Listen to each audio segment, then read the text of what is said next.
Welcome to the iNetrepreneur Radio Show. We are so honored to bring you your host, the ultimate celebritypreneur, connecting businesses and celebrities worldwide. Winner of the Networking Organization of the Year, best-selling author, magazine publisher, trainer, and owner and founder of Network Together and the iNetrepreneur Media Network from magazines, TV, and radio network. We're excited to bring you your host, Mr. Robert W. Jones. Well, good morning, everyone. I am excited that you are here with me today on the iNetrepreneur Radio Network. My name is Robert Jones, and I'm the iNetrepreneur Network founder and owner and chairperson and all those crazy things that you get to put behind your name when you're doing things great, and believe me, I didn't. When I was younger, I didn't know that I would be doing right now in my life the things that I'm doing. If I would have had it my way, I would have been selling rocks on some mountainside, reciting poetry to the public. But here I am, a part of a community that has grown into 20 countries and is in over 25 different states. And, I am living the greatest story that ever could be told for a really shy kid who had a speech impediment, when I was younger. So I do want to go through a little bit of business. I want to remind everyone that we have the Art of Connection book premiere on Thursday, January 27th, 9 a.m. Mountain Standard Time. That's our book premiere. We already have over 100 authors and friends of our authors that are going to show up to this book premiere. And believe me, it's not just a book premiere. It's a great way for you to just show up and connect with others and start conversations and start your new referral friend network.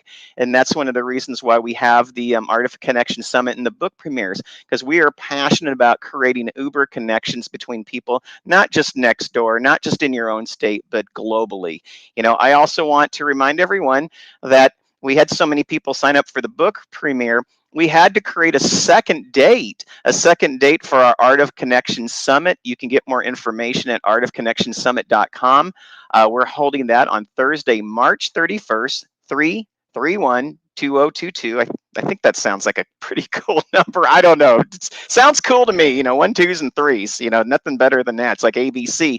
But at that event, we'll have 4 wonderful panels. The Holistic Connection panel, it talks about mindset and heart set. We'll also have our Social Connections panel, and that's, meeting in person and speaking in public from stage, etc. Then also our traditional media and our digital marketing panel. So that will be at our event. I'd be remiss if I don't remind you, we put on over 1,000 meetings and events per year. Over 1,000 meetings and events per year. I don't know how we keep it up. I don't, but it's wonderful because I tell people, and I tease members sometimes. I'm like, if you're not able to get business, with 1,000 meetings and events per year, maybe you're in the wrong business, and let's talk. Let's have a strategy about that. And I'm sure my guest would talk to you as well, because if that many people to meet each and every week, and certainly on an annualized basis, you are going to find some gems and some heroes and new clients. So, I'm really excited today because I have a person. She's already taken my heart, and I have Miss Michelle Smith, and she is coming in probably from where, Illinois, Michelle? Yeah, the Chicagoland area. Oh my gosh, the Chicagoland area. And right now, just so you know, it's probably around 70 degrees here. So what is the temperature out there in Chicagoland? I don't. I got in the car this morning, and the drink my son left in last night was frozen. So were the hand wipes we had in there, if that tells you anything. So I think it was about 6 degrees in the car. Okay, so I can at least safely say it's probably at least 32 degrees Fahrenheit or below, right? Correct. Oh my God, I don't miss those days. My mom taught at the University of Omaha, which was University of Nebraska-Lincoln, and she also taught at Iowa State University. But I kid you not, when my dad was going to grad school in this little place called South Bend, Indiana, at Notre Dame, I kid you not, those are the coldest, bone-chilling wins that I ever remember. People ask me, "Oh my goodness, you lived on campus at Notre Dame. You saw touchdown Jesus. You went to go to see to the stadium, and I don't know if it was like Eric Parsegan or there's like this famous coach. And they asked me, what do you remember about those days? And I tell them, the cold. you know well, thank you. And I'm with Michelle Smith. She is a strategy rock star. She is with Z&B Consulting. Be strategic, be intentional, be successful. Let me go ahead and run some information across the screen. You can get to find her that way. Michelle, I always look at this when it comes to entrepreneurs and business owners. I believe that some are born, and I believe that some are made, and then I believe that a lot of us are somewhere in between. But what I like to start with is just, tell us a little bit about your early history. Tell us about, growing up. Tell us about your parents even. What was life like for a 2, 3, or 4-year-old Michelle Smith? Yeah, it was interesting. So I grew up in the Chicagoland area. I have a large family. My mom comes from 7, and so I have lots of aunts and uncles. I have 26 first cousins, and I'm the third oldest. So I was the one always kind of bringing people along and leading people, and I just loved it. We grew up really close as a family, and that was a great thing. My mom is actually a waitress and my dad an electrician. My parents got divorced when I was 3, and my mom later got remarried when I was in 2nd grade. And my dad had wanted to adopt us at that point, and my biological dad didn't want that to happen. So my biological dad actually passed when I was a freshman in high school. And Oh my goodness. shortly after that, my stepdad at the time adopted my brother and I. Have one brother. We grew up very close, and we now, as of a few months ago, live down the block from each other, which is really cool. And it's really nice for our kids to be close like that, and to kind of have that closeness like we had with our cousins when we were younger, which was such an important part of our life. And I think that is so important to bring out too, because one thing I look at, because I have a special place for kids in my heart, and so does my wife, and our youngest is adopted. And to have both a biological dad and a bonus dad or stepdad, just another dad, to feel that way about you and your brother, it must feel pretty amazing, doesn't it? Yeah, it really was. And it's, so interesting because in my mind, he was the one who was always there, and, Yeah. never seemed very different. And interestingly enough, when our kids, I have 2, my brother has 3, and it wasn't until, maybe they were middle schoolish, the older ones, that they even realized that our dad was not our biological dad. Like, they had no clue. Like, that's just how normal it seemed. And, yeah, it's been super special. And I think it's really important to kind of really think about studies, when it came to, your feeling of community and belonging and being a part of something bigger. Being in that type of environment probably has shaped you for the rest of your life, hasn't it? Yeah, it's interesting you say that, because as I work with clients now, and as I do things to go out and network with groups like this and other groups that I'm part of, it really is that sense of community I love. And I love building that for others. I love being there to role model that. And yeah, it really does make a difference. And I tell people, much of the time when it comes to community, really if done properly, all communities come from the family unit. So when it comes to, the eating, when it comes to going out and buying clothing, when it comes to taking care of your home, when it comes to seeing a mom and dad showing love or even lack thereof, all those elements, those attributes or stimulants on a part of that person who's been created.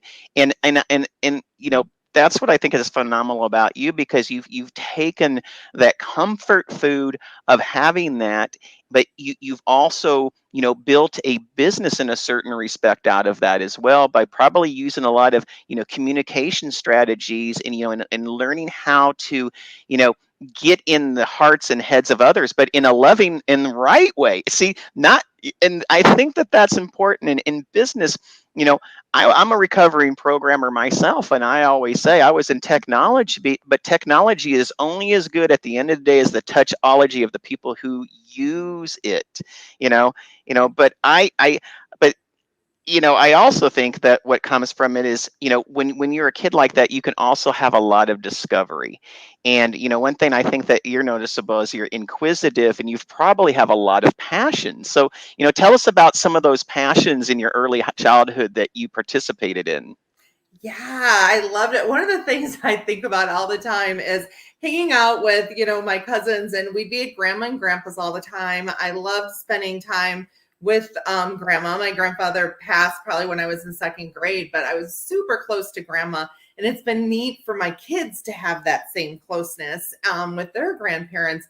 But we played getting married and house underneath the pool table and things like that, or we'd go outside and climb fences. I mean, it was just very active, very nurturing, very much together, and very much whatever we wanted. And that's kind of what I pull in with my clients now. It's really finding what they love and finding their passions and getting them to build their business around that so they can enjoy their life. And that really was the beauty of childhood, doing the things that we loved.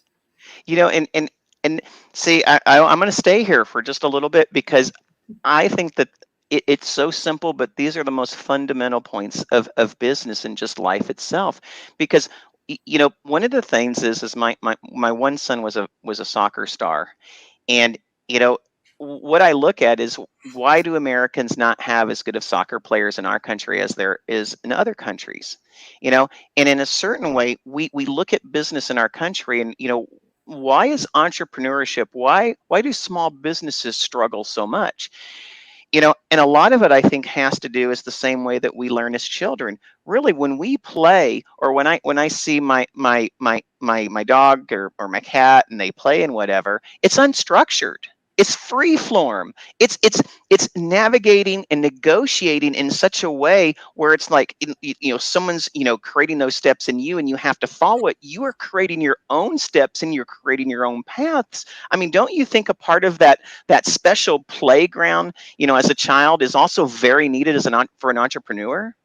Absolutely. It's interesting because early in my career, I actually taught preschool, and I ran daycare centers, and I ran day camp. So that's one of the uniquenesses when I come out and I do keynote speaking, or I'm working with clients and maybe a nonprofit organization or a small business.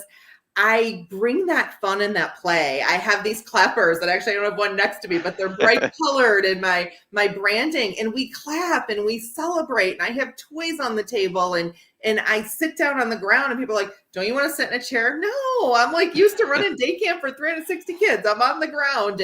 But that's how we learn and how we enjoy and how we really get to be our full selves, is when we can play. And that's the other thing too. There's no fear of failure when you play. For you know sure. and it's like, I remember I was told the story of, why can't we be like a child? Do children try to walk, or do they learn to walk? Right. And that's really the amazing thing about it. And one of the things that I found in our network, and and this is maybe a good resonating place where we both align, is, in our network, I tell people, you can have all the knowledge in the world, but if you don't put that knowledge into action, and you practice it, that knowledge just sits in your mind. If you Yep. give it no time, it just sits in your mind. And so, take your knowledge and act on it in a safe place, because every entrepreneur needs a place to go so they can grow. But with that, there's also, and I'm sure you have a lot of them, you just seem like a rock star, absolutely. There's also successes, and I believe that everyone should be able to celebrate their successes, don't you? Oh, absolutely. And as a matter of fact, when I do a lot with my clients, whether it's my group clients or my private clients, we always start with celebration, because so often, especially really people who work really hard and are so diligent, they're often so worried about checking stuff off the list and hard on themselves, and don't realize all the great things that they've done. So Absolutely. Successes are so important. And then that leads us back to, you know, confidence. Celebration leads to, I think, a certain amount of endorphins that actually, rise you into a higher bright vibration. I'm sure you probably work with your clients to say, hey, we gotta speed up the process. We gotta to feed this emotion. We need to, create a different state, don't we? Yes, absolutely. Absolutely. And especially you mentioned the failures before. Like I was in a meeting this morning with an organization and they've been through a few different execs and the person who had done the hiring said, I really hope I get it right this time. And I'm like, but you've gotten it right every other time. Like success comes from all of our failures and each time that's been built on. And each exec that was hired took the organization to the next place and they were the right people. And now this organization 4 years later is so much better, even though we're now looking for yet another exec, but we wouldn't be where we are had those failures not have happened and in a place positioned so well. Oh my gosh. And and it's so funny how we value what success looks like. To some, they think like, oh my goodness, we keep losing leaders. But to others, I might say no, your success is you keep creating them. Yeah. You know? Absolutely. Absolutely. and I think that's sometimes, we have to keep an open mind and sometimes, reassess and address, our thinking from time to time. And Michelle, I say this all the time. I always say entrepreneurs too much of the time work on what they do and not who they are. Oh my goodness. That's so true. And so the wrong thing to do, right? Like I'm at the 8th year in my business at this point, and I did some amazing things the first few years. However, there was a little wobble in the few years in between because I still hadn't worked on me internally. And as I took time to work internally on me and become, I've often said that new person, and recently it was your phrase to me, let that person who's inside come out, not that Yeah. new person. It was always there. But now that there's this new version of me that's now showing up, my business success is so much better than it ever was because I worked on me first. And people miss that part. They think I'm just going to work, work, work, work, work and get the results. But if you don't work on you, you're not going to get as great results as you could if you take that pause and work on you. And the other thing too is I tell you, if you don't take your breaks, your saw gets dull. Absolutely. you know, you're, For sure. and before we end the segment, tell me a little bit, what was life like when you went to Purdue University? You're from the Chicagoland area. What was the attraction to Purdue University? Because a lot of us here in Arizona, we're really not familiar with the Boilermakers. I don't even know what a Boilermaker is, quite frankly. Right, right. Well, and I have a niece who's down at ASU, and so I will be coming in a couple weeks to see her dance and perform. So a whole different world from the college there that I went to at Purdue for sure. Interestingly enough, when it was time to go to college, I don't remember looking at a lot of colleges except Purdue. I just knew I wanted to go to a Big Ten college. I wanted to go to a big campus. And that's where I went. And there was a smaller school in Illinois. I actually started dating a guy at the beginning of my freshman year, dated him for a year and a half. And my mother noticed that there was some controlling tendencies there. And so Okay. I came home my sophomore year and I was told, you break up with him or you switch schools. There was no way in hell I was switching schools because I loved Purdue. I loved where I went. I couldn't even imagine where else to go. And I broke up with the guy, and thank goodness, because later that year I met my husband. We've been, married for, it'll be 27 years this summer. And he is the most amazing man. And we have such a great relationship. And at the very start, like he's opening doors for me and just, what do you want, honey? And I'm like, guys are supposed to treat you that way. I had no idea because this other guy was my first relationship. But yeah, Purdue was a great, great place to go. And I loved it. There was, a little small town around it and then the big campus. And it just felt like home. And they took such great care of you. And it's a great place to go. Well, I am here with Michelle Smith, and I gotta love your last name. My name's Jones, and we got the Smith and Jones show going on right here. I mean, it doesn't get any better than that. Right. She is a she is a strategy rock star. Name of her company is Z&B Consulting. I have her information going across there. Be strategic, be intentional, be successful, and be with Michelle Smith. I mean, she's awesome. I'm having a good time with you so far. I'm going to go take a little bit of break, and we're going to talk about some other things that you've done in your career that have led you up to Z&B Consulting, and we'll talk about a little bit about your company and more in our third segment. Sounds great. I just have to find that little button that shows me my little commercial break, right? Network together. It's all about connections. Expand your sphere of influence. Build relationships. Be part of something bigger. Be part of Network Together. And I am here with Michelle Smith. She is a strategy rock star. And, one of my good friends, Buddy Thornton, put in here, he said, you must show through in your business as a part of your branding. You are what you are. I mean, what you are is what you do, and I say that very much of the time too. I say, be a product of your product. You're the best, moving testimonial. But I also say, anytime that you do things, publicly, or you doing some trainings or etc. like that, I'm always like, bring your tribe with you, because many times your tribe can actually sell you better than you can sell you. Tell us a little bit maybe about, the statement that Buddy brought into our conversation today, and maybe apply that like with your tribe. Yeah, for sure.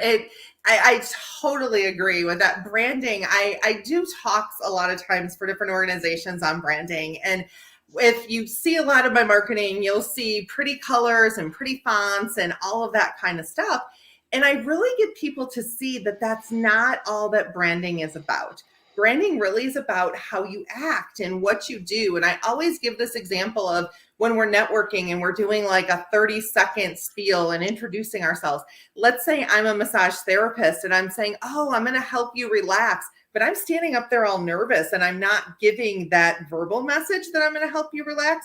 I'm not coming to you as a massage therapist. So you have to be in alignment there. And yeah, your tribe. Gosh, I just between Thanksgiving and New Year's, I enrolled 20 new group coaching clients. And Oh, wow. yeah, it was awesome. Yeah. And they started at the beginning of January, and we do monthly group calls. And a lot of my clients who have been with me from the beginning of my business, they have the opportunity to come in and to join us as well, and to kind of get their new year plans together. So it was our first session, and a lot of them were on the call, and it was nice to have them each introduce themselves and talk about how long they had worked with me, some of the different things they have done. And it was exactly what you said. Like by the end, so many of these new people were like, oh my God, I'm so glad we all introduced ourselves. It's so neat to know that Michelle was able to do XYZ with you, and that your business has gone from here to there. And I can't wait to see the same things for my business. And yeah, our tribe can do such a better job of marketing us sometimes than we can. Absolutely. And I always I call it being in the room. And so, Michelle Smith comes walking across the stage. She's put her PowerPoint up there. She's expressing all these successful things. And in the audience, one person goes to the other, do you really think she's all that? And then, your advocate says, absolutely. I've been working with her for 2 years and she's tripled my business. But it's more than that, Michelle. I always say it's not just about tripling, doubling or tripling your business, because you're also in a way doubling or tripling the person, aren't you? Oh, absolutely. And it's interesting. So I always say when I'm talking, people will say like, what makes you different than other coaches? And I'm often saying, I'm not that coach that's out there that says, I'm going to get you to 6 figures, or I'm going to get you to do X, Y, or Z with your dollars. I'm that coach that works with people who want to make a difference in the world. That really is what makes my clients different. Their first priority is wanting to make a difference in the world. As I help them do that, the money follows, and then they start making those dollars. But my clients are not money focused first and service focused second. They're really service focused first, and then they're making a difference. And so when I do like an action planning for the week with my clients, I have a little worksheet. One of the things that's on there is the financial goal, but the other is the impact goal. How many people do you want to impact with this action that you're doing? In addition to what's the dollars that are going to come in. So we look at both. Yeah, and it's even more because what I love, not only do you have the practice of it, not only do you have the heart of it, because here's something I also tell entrepreneurs, much of the time, and I do want to get your take on it as well. I say before you can work on your mindset, you have to have a great heart set. Because it's not, I when I worked with world class athletes, they never said, boy, I wish I read more books. It was always, do I have the passion? Do I have the stick to itiveness? Do I really want to run that next quarter mile in under 50 seconds? I mean, and it's always like they beat their chest, and it's like, this comes from the heart. But in the same way, it comes from the entrepreneur too. If their heart isn't into it, do they really have the ability to work on the mind part, Michelle? Right? No, they don't. You're absolutely right. Yeah. The heart has to be in it for sure. And that's where it all comes from. It's the heart. And then from there you work on the mind and you change it. And there's so much mindset stuff that has to happen and has to shift. And I've spent a lot of dollars through the years investing in coaches myself, because that's how the changes happen. If I just sit here and am only doing what I'm thinking right in my little window, I don't know about whole rest of the world. I don't know about other professionals that I could be walking side by side with and seeing them change. But through doing that and investing and being parts of masterminds and working with higher level coaches who have walked the path that I'm at, that's where the mindset's able to change. And it's interesting because early on in my business, one of the first coaches I worked with, she worked on strategy as well as mindset. But then this most recent coach I work with, she also adds to those things the whole law of attraction and the law of the universe. And there's so many things out there that, whether it's God or whether it's the universe, whatever you think of that, when you do certain things, other things happen. And so it's really, like you said earlier, vibrating at that higher place and attracting what it is that you want and letting all those things happen. Yeah, and I think vibration is so much of everything, because, I always say, in the entrepreneurial world, there's really three things. It's time, it's money, and it's the belief. And so you may not have enough time, you may not have enough money, but if you have the belief, you will put your own energy into it, and then eventually the time and money will come as well. And Absolutely. and it's just really, really important to me, because I'm so fortunate myself, because I get to talk with all the stories, in my time, and believe me, being a recovering programmer, I used to think of networks as zeros and ones and computers speaking with each other and setting up and having data flow from one place to another, and then I figured out, one day it just kind of, this light bulb goes off, and it's just like, whatever we've built in technology is really fielding what we want in touchology. We want our messages to get to the next person faster. We want to be able to see each other in real time and talk like we are here. We want our email to get to one place. We want our app to work. We want all these things, because we just want to have a world that we can do anything if we choose, anywhere at any time. And I'm seeing so much of that, and you probably have as well, haven't you? Absolutely. For sure. For sure. And yeah, for sure. And but I also want people to know that, being a coach, you also have an outstanding, tremendous foundation. And one of the names, I mean, maybe this is me personally, Michelle, but I just don't think that Dale Carnegie, gets, I mean, he has, but right now in this day and age, gets enough credit for really bringing personal development and yet business development, to the masses in the way that he did. We think about Napoleon Hill, who kind of really was the first one that shaped this in a way. But to me, it was Dale Carnegie that really got the message out to the, like, what I call the entrepreneurial middle class. Tell me some of the impact that was created when you went through the course study of Dale Carnegie. Yeah, that was a great time in my life. And it wasn't until like you just mentioned it that I even remembered I went through that, interestingly enough. And that was one of the first foundations for me of investing in personal development and coaching. And I was working in a VP of marketing role for 5 different YMCA branches at the time. And our executive staff had gone through the training along with others in our community. And it was a great experience. We would go once a week. We'd really work on fine tuning our message and making sure that our message was focused on what's in it for the other person versus what's in it for us. And it was awesome. And those were things I already was wired towards anyway, but it was really nice. And we do these talks and there'd be winners and you get prizes. And I won a lot of the prizes. So There's that celebration. Yeah, it was really awesome. But it was great. And it was, it's those sorts of things that later helped me realize when I had my own business, yeah, I need to invest in those things because they make such a difference in the world. And really, when you have conversations, I mean, deep level conversations, I've noticed with business owners, many times, because I'm in technology, or at least I used to be. I'm out of that. Like I said, I'm did my 12-step program and I moved on. But but I always look at so much of the time, Michelle, entrepreneurs and business owners are always sold the methods.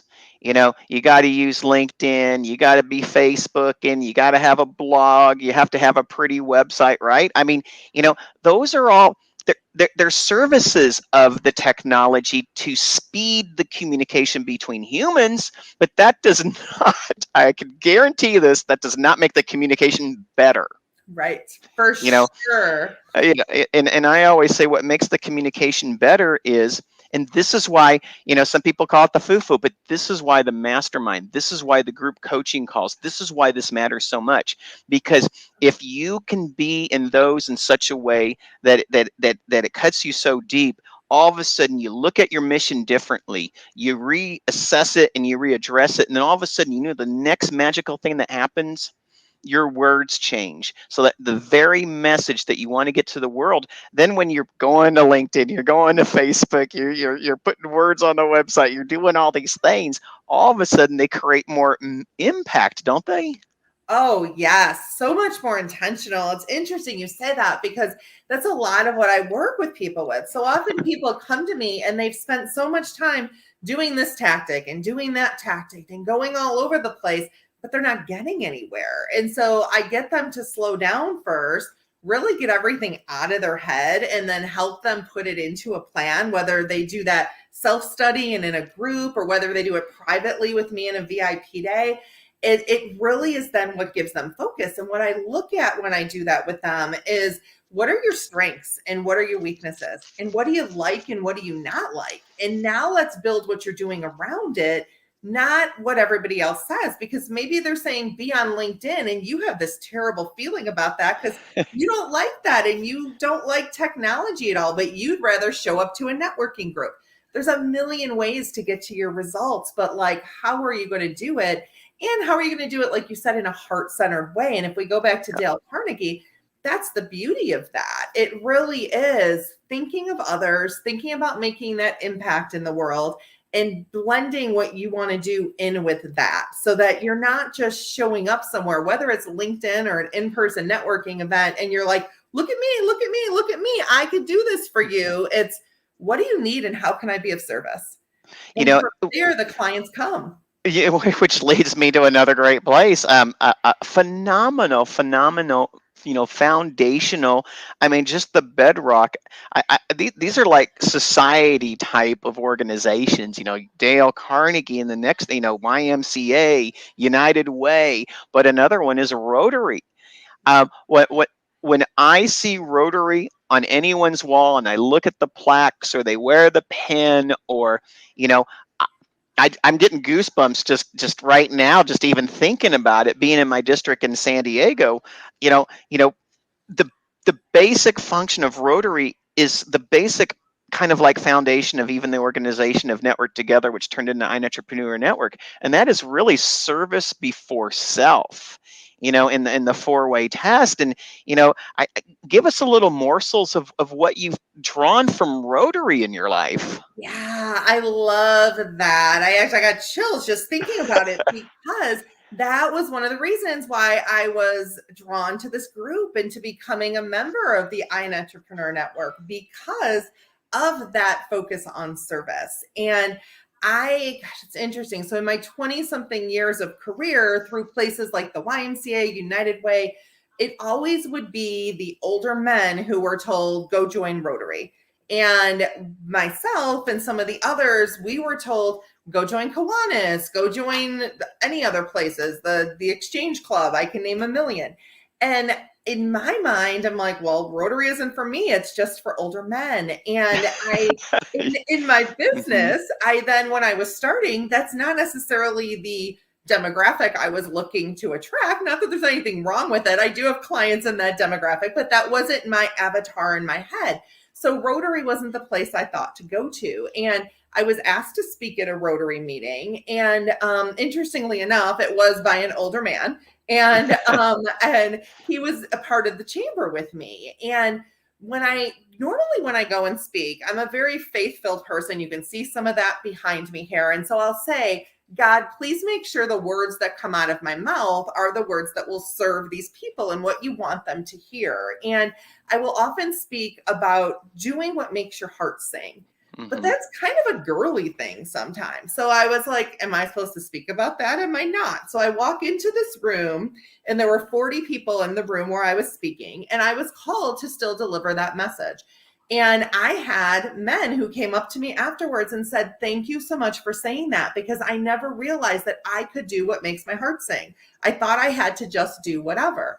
And interestingly enough, in the room were men who were my age, women who were my age, pastors of churches, the heads of foundations in the Park District.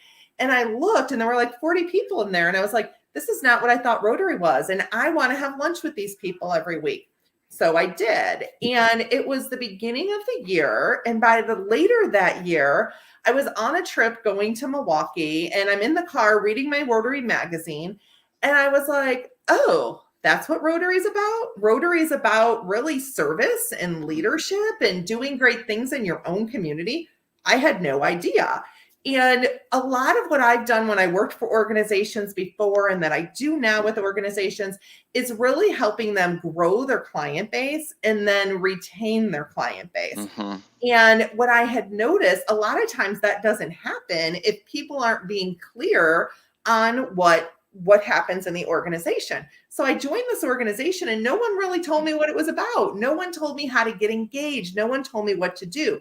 So a month or so later, I was approached from the district to be on the membership committee. And interestingly enough, the same older man who invited me to speak had volunteered my name for this committee. Interesting. Yeah. Yeah. I was thrilled though, because by this point, I realized when I read that magazine, I knew instantly I was going to be a Rotary member forever, because everything Rotary stood for is what I stood for in my life. And it's what I stood for in my business. But nobody ever told me that. And so I was like, absolutely, I'll join your membership committee. And I'm on a mission now to spread that word to the rest of the world. And I didn't realize that until like sometime, I believe maybe the mid 90s, women couldn't go be a part of Rotary. So that's why I had seen that. And that was early in my career. And now Rotary is really trying to get more women involved, more younger people involved, more ethnicity involved in Rotary. And so that's my mission. I'm on our district membership committee. I'm the president of my own town's club. And when I go and I travel, I visit lots of clubs. So the last couple times I've been in Arizona, I visited lots of local clubs and built relationships there. And yeah, it's my mission just to really spread the word and to let people know about this awesome, awesome organization.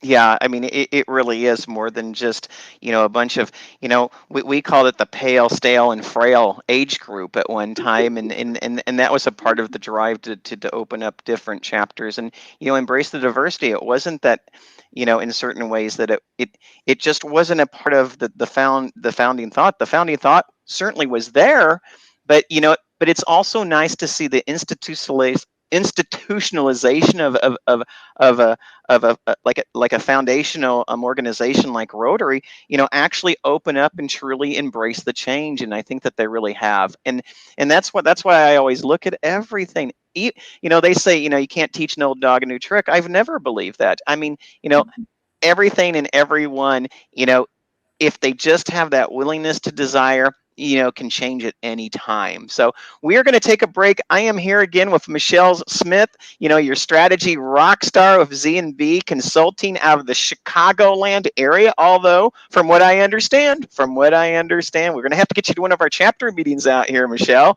We have several out here. You're going to ASU. I was a pitchfork myself. There it is, going up. ASU, dominate. I'm going to play a commercial and I'm going to bring you back in and let's just talk a little bit about your services and what you do at Z&B Consulting. Network together. It's all about connections. Expand your sphere of influence. Build relationships. Be part of something bigger. Be part of Network Together. Again, I am here with Michelle Smith of Z&B Consulting out of the Chicagoland area. She helps nonprofits, entrepreneurs, business owners, solopreneurs, live their dreams while working smarter and not necessarily harder all the time. That doesn't mean that there's no work involved. She's going to make you work for it, but she's going to help, do the things that matter most. Look into your heart, help you develop, a better mindset by putting out the trash, and then also, working with group coaching and consulting, to help you build up your skill sets. Again, Michelle, I'm so glad that you are here today, and I was really touched. So I'm gonna gush on myself just for a second because I can. I worked with PetSmart in the local area, and I'm so excited. We raised $30,000 of plushie toys for local foster kids, and I look at your career, being in with YMCA, being a part of the United Way, working for the not-for-profits.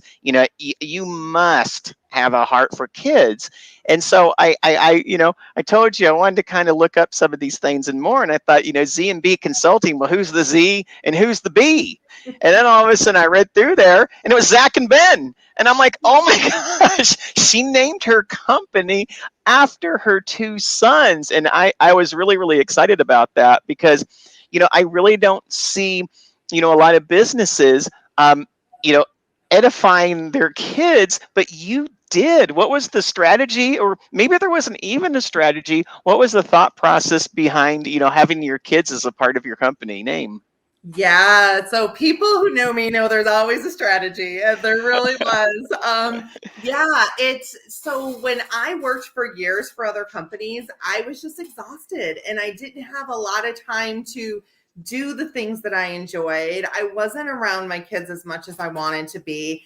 And that was part of my reason for starting my own business. Like, I wanted to help other people, but I also wanted to help myself and to help my family. And so by naming my business after my children, it was a constant reminder of why I was doing this.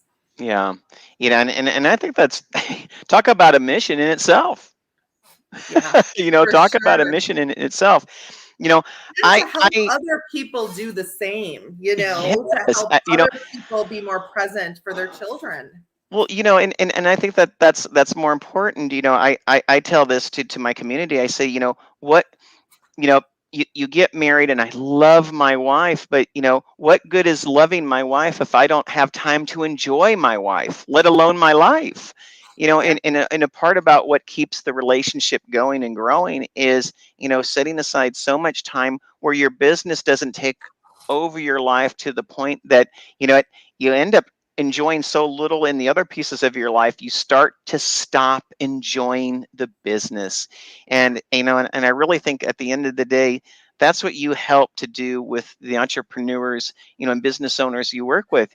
You bring that fun, you create that sandbox, and and the power of a group coaching call. If you have never been on a group coaching call, look for someone to get into, Michelle Smith, someone else in this organization or another, because one of the things that my dad always taught me, he says, you don't have to make every mistake yourself. Someone's already made that mistake, and there's probably many people already made those mistakes. Listen to their story so you don't have to recreate that same story. Tell us a little bit about your group coaching and why it works so well. Yeah, that is so true. That's such a great example of why it works so well. Yeah.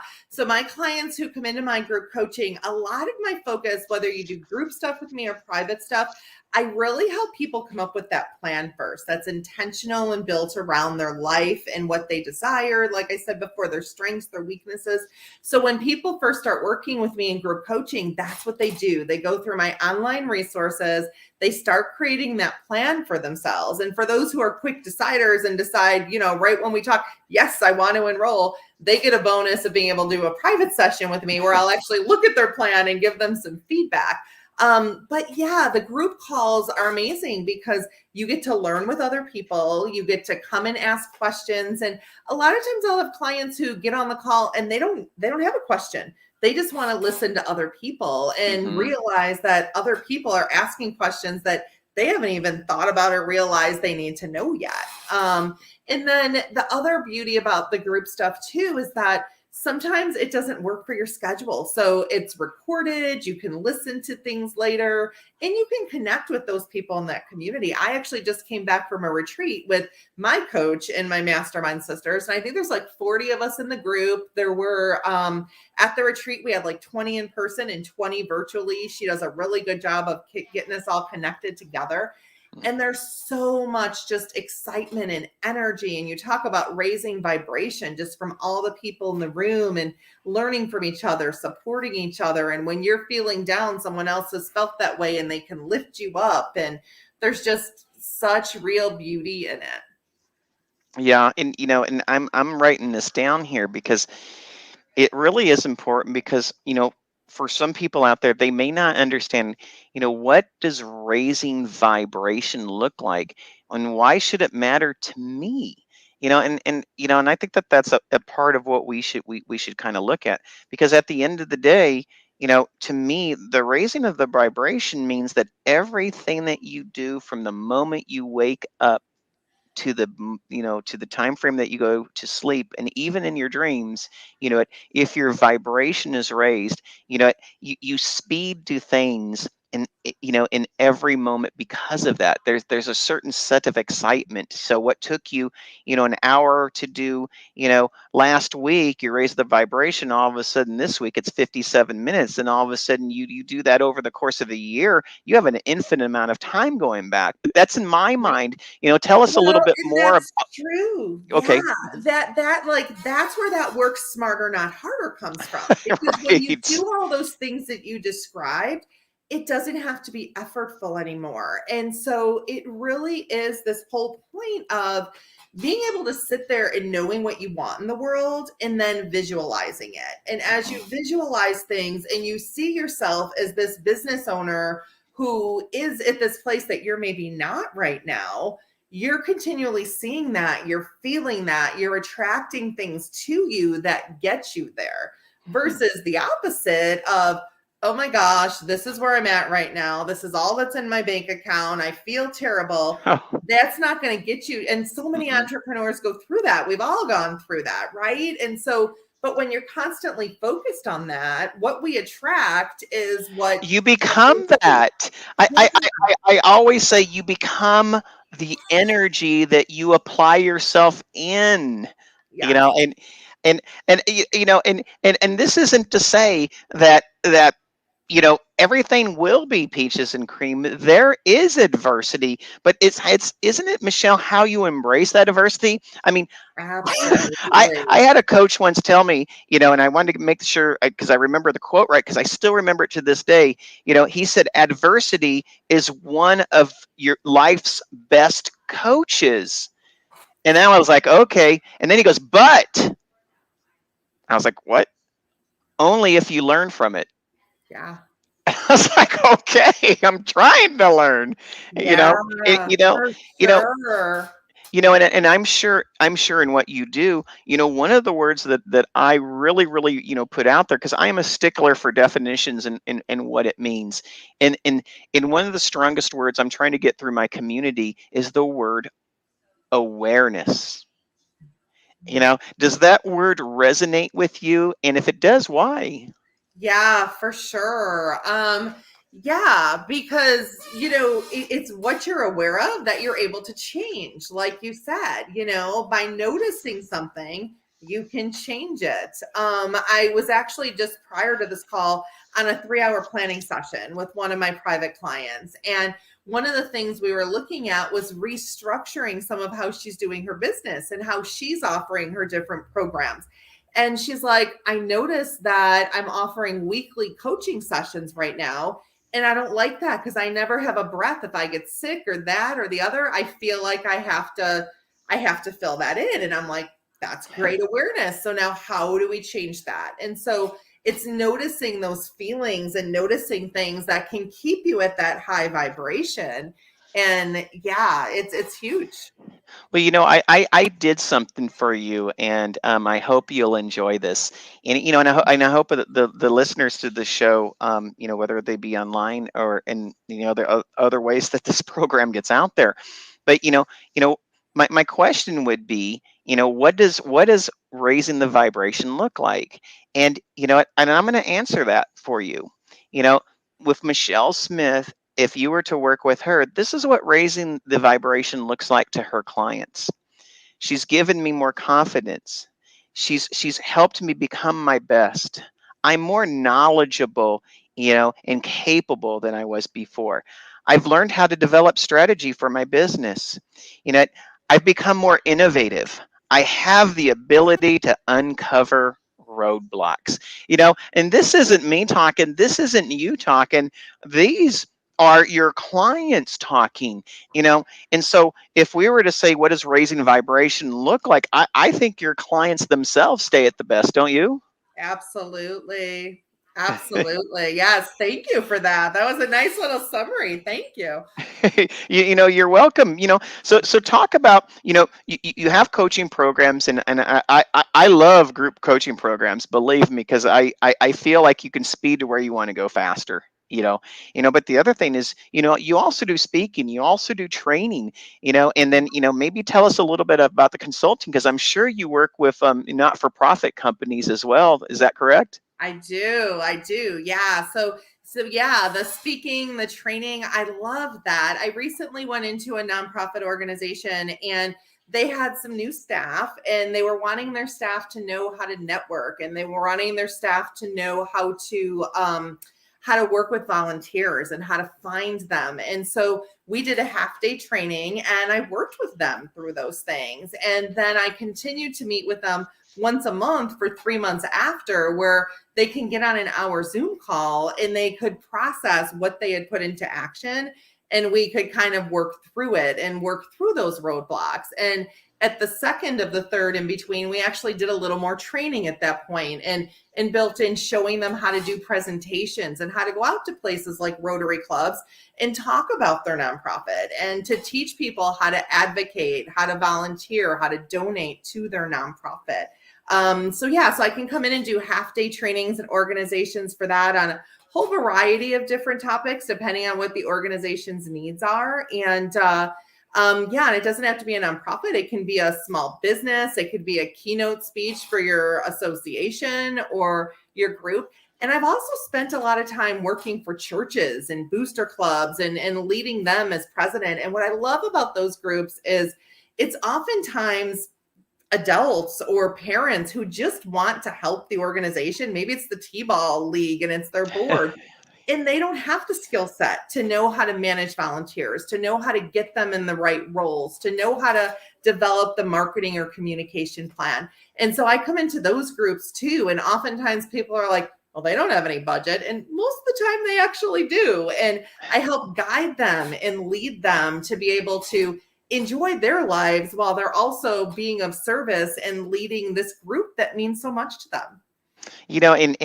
I'm glad you're a person of faith, and I'm glad that you work with churches. I spent I did two missionary tours for my church, so I've planted 2 churches in my life as well. And I've done the door to door. I've done the outreach. I was a youth minister. What my calling in the church was is I could make great animal sounds, and and the kids would love that.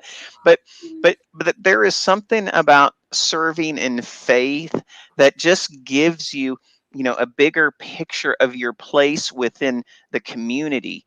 And I always say, the first wrong a business could do is think that they're apart from the community and not a part of the community.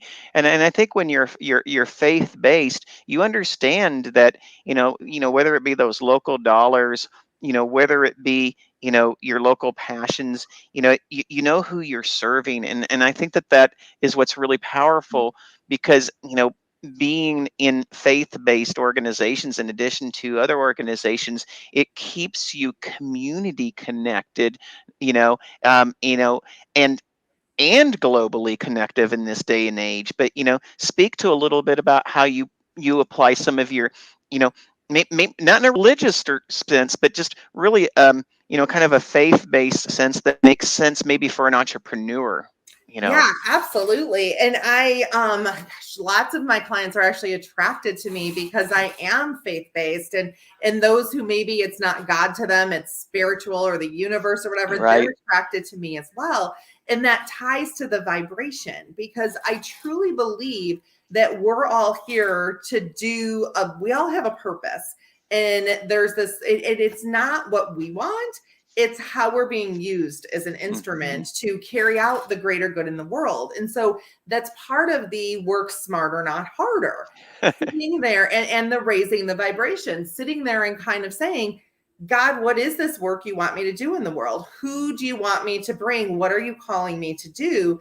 And then going and doing it, versus how I used to think years back was, these are all the things on my list. I know what needs to be done. I don't need to ask anybody about it. And let me just do. And that's when you get into that state of exhaustion, like you mentioned earlier. And in that state of exhaustion, you're very ineffective and you're getting sick and it's not how you want to be. But you can live differently. You can be differently, and you can sit there and let the things fall off the list that really don't need to be there, and be guided by spirit. Well, yeah, I couldn't agree any more. If I would agree any more, I'd just, be there with you, because that is amazing. Michelle, I don't know how an hour can go by so quickly on this show. I mean, I already feel like we've known each other for the past 25 years ourselves. I mean, I believe it. I'm going to run your information, across the screen here. Please reach out to Michelle Smith. I have her information here. She, for the folks in Arizona, she's going to be coming out in a couple of weeks. So hopefully we'll get to have her come into the chapters. I'm going to twist her arm to show up in a few of our virtual settings as well. Michelle, what other ways can people contact you? I have your phone number here. I have your email. Do you have a website? I mean, well, of course you have a website. Are there other ways that people can get a hold of you? Yeah, my website is at the end of my email there, zmbconsulting.com. And I'm on Facebook, I'm on LinkedIn, I'm on Instagram. I have a YouTube channel, which is being updated along with a new website that's coming. So in a couple months, that YouTube channel will have a lot of new stuff we've been waiting to release on it. And yeah, you can see me in person. I will be, so I'm coming in to see my niece dance in February, but I'm actually staying the entire week after intentionally to be networking and spending time at the different iNetrepreneur network meetings, as well as Rotary meetings. And so I'll be visiting a lot of those while I'm in the area. And I did back in September. I actually hit every one of the in-person chapters, and I did some virtual in August before then, and plan to do more virtual as well now that things have settled after a move. After 5 years, we moved into a new home. So, but yeah, so I'm so excited about this organization. And if you haven't stopped into a chapter meeting yet, I will encourage you to do that, because every single one I walked into, whether it was virtual or in person, I loved it. And I'm excited to get more engaged now that I finally have less projects with this new house to deal with. Well, we're so excited, and especially with a name like Smith and a name like Jones, it has to be magic. So, I mean, it's like peanut. It's like, how can you have a peanut butter sandwich without peanut and jelly, right? So I think you're amazing. I love your story. I love what you do. I love that you utilize your gifts and give them back to the world, and you do the same, in helping your clients. Michelle, thank you for being on the show with me. It's been a delight, and I can't wait to get to do this again. Me too. Thanks. Thank you so much. See, I get so excited. I got to find my button here, darn it. Again, my name is Robert Jones. I'm the owner, founder, chairperson of the iNetrepreneur Network. I just interviewed Michelle Smith. She is with, Z&B Consulting out of the Chicagoland area, and she will be out here in the beautiful state of Arizona, which is not like single digit in degrees. So, if you get a chance, come out and see her. Again, this program airs each Thursday from 2:30 to 3:30 Mountain Standard Time, 6 months a year, and 2:30 to 3:30 Pacific Standard Time the other months of the year, because we're in that crazy state of Arizona where we're mavericks and we have to do everything our own way. Thank you for being here with us today. Make it a great week. You've been watching the iNetrepreneur Show, a production of the iNetrepreneur Radio Network with host Robert W. Jones. Join Robert each week as he visits with new and exciting guests who inspire, teach, and mentor entrepreneurs worldwide. Follow Robert each Thursday at 1:30 p.m. Pacific, 4:30 p.m. Eastern, and 8:30 p.m. Greenwich Mean Time.